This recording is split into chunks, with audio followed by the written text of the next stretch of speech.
You know, in the history of technology, some releases are just updates, minor tweaks, but others, they're total revolutions.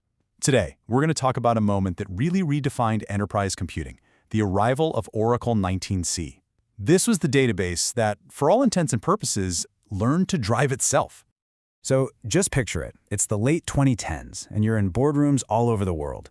On one hand, you have the amazing pull of cloud innovation, all this flexibility, this incredible scale, all these new possibilities. But on the other hand, you've got this absolute need for stability. I mean, for the mission-critical systems that run our entire world, you can't just mess around and experiment. And that was the huge tension of the time. And then, boom, in 2019, an answer shows up. Oracle, already a giant in the database world, drops version 19c. And listen, this wasn't just another update. It was a statement. It was Oracle's way of saying, we can solve this problem. They were promising the best of both worlds. Okay, so let's start with that first really crucial piece of the puzzle, this massive need for stability. See, 19c wasn't just any old version.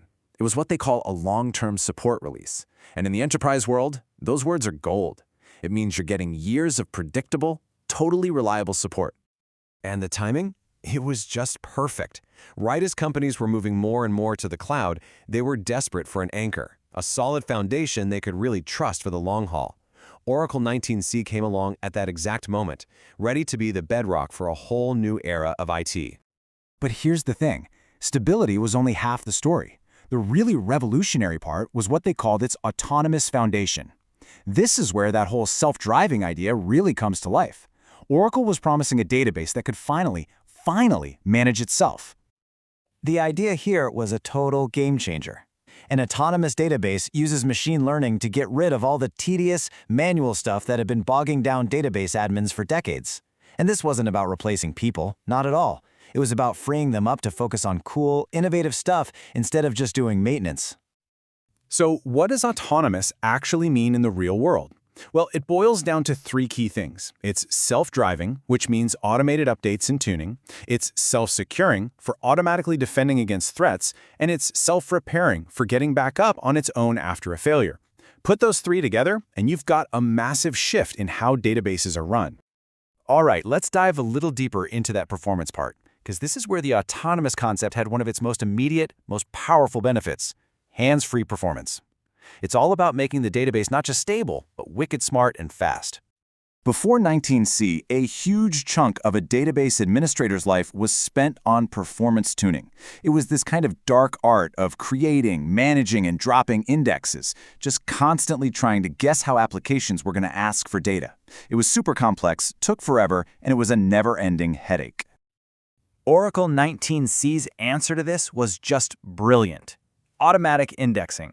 By using machine learning, the database could now just watch the workload, actually understand the queries, and then create and manage all the indexes it needed all by itself. The system learned, it adapted, and it took all the guesswork out of performance tuning. And all this automation wasn't just for the operations folks. A truly great database has to empower the people building on top of it, the developers. And on that front, Oracle 19c took a giant leap forward, really embracing what modern app builders needed. The perfect example: native JSON support. JSON had pretty much become the universal language for web APIs and modern apps. By building support for it right into the database core, Oracle sent a really clear message. You can have all the flexibility of these new data formats and the rock-solid reliability of an Oracle database. You didn't have to choose anymore. So when you start putting all these pieces together, the stability, the autonomy, the crazy performance, and the developer friendliness, you start to get why 19c wasn't just another version number. You see exactly how it cemented its place as a true enterprise standard. It really was this trifecta of innovation that defined the whole release. You had the autonomous features that slashed the operational workload. You had automatic indexing, giving you hands-free performance. And native JSON support welcomed a whole new generation of developers. Each piece was powerful, but together, they were completely transformative. This quote just hits the nail on the head. For years, the industry basically treated autonomy and stability like opposites. Innovation meant you were taking a risk, stability meant you were probably stagnating. 19c came along and proved, hey, you can finally have both. And that, right there, is its ultimate legacy. By wrapping all this groundbreaking innovation inside a package of long-term predictable stability, Oracle 19c became the default choice, the absolute backbone for countless critical systems that power our global economy. It really did set a new standard. And that leaves us with a really interesting question to think about. The story of 19c is all about automating the incredibly complex work of keeping things stable. So as machines get better and better at handling that foundational stuff, what's the next great frontier for us, for human ingenuity? What are the great problems we'll get to solve when we're finally freed from just keeping the lights on? It's definitely something to chew on.